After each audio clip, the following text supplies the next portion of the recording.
మీకు నమ్మకం ఉందా? ఈ మాధవని రేణుక గారు మా గ్రామాన్ని అభివృద్ధి చేస్తారు, మాట ఇచ్చినట్టు మాకు పని చేస్తారు అని చెప్పి మీకు ఆమె మీద నమ్మకం ఉందా? 100% నమ్మకం ఉంది. అంటే ఎందుకు మీకు అంత నమ్మకం?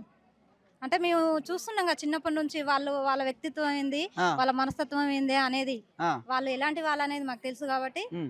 మాకు ఆ నమ్మకం ఉంది. అంటే ఇక్కడ ఇప్పుడు మీరు నిజంగా చెప్తుర్రా? మీరు ఉందని మాట్లాడుతుర్రా? లేదు ఆ! ఉందని ఏం లేదు. అంటే మా మనసులో ఎట్లుంటది అంటే ఉన్నదే ఎనుకో మాట మాట్లాడుతున్నాం. ముందో మాట ఉంటదిగా. మా మనసులో ఉన్నదే మాట్లాడుతున్నాం మేము. నిజమే చెప్తుర్రు.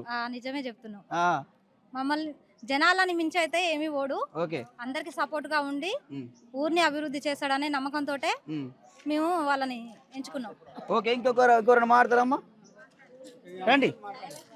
రండి ముందు రండి. చెప్పండి మీ సమస్యలేంది? మీదేంది? చెప్పండి. నమస్కారం.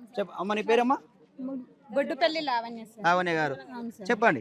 మీ సర్పంచ్ అభ్యర్థి రేణుకా గారు నిలబడ్డారు. మీరు ఎట్లా సపోర్ట్ చేయాలనుకుంటారు? మేము భారీగా సపోర్ట్ చేద్దాం అనుకుంటున్నాం సార్. ఊక్కొండి సర్పంచ్గా ఒక యువత లేడీ చదువుకున్న అమ్మాయి ముందుకు రావడము మాకు చాలా ఆనందంగా ఉంది. ఒక అమ్మాయికి మేము సపోర్ట్ చేయడము, ఊళ్ళో పుట్టి ఊళ్ళో పెరిగి ఊరు ఆడబిడ్డగా పెరిగినది.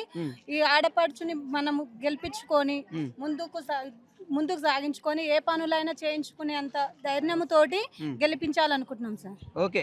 ఇప్పుడు సర్పంచ్ అభ్యర్థి గారు మీరు ఎంతవరకు చదువుకున్నారండి? బీటెక్ కంప్లీట్ చేసి బీటెక్ చేసిరా? Civil engineering. అంటే మీరు అసలు ఈ గ్రామానికి సర్పంచ్గా అసలు ఎందుకు పోటీ చేయాలనిపించింది? మా ఊరు చాలా వెనుకబడి ఉంది సార్. ఓకే. మా ఊరు డెవలప్ చేసుకోవాలని ముందుకు వచ్చినాను సార్. ఓకే. ఓకే.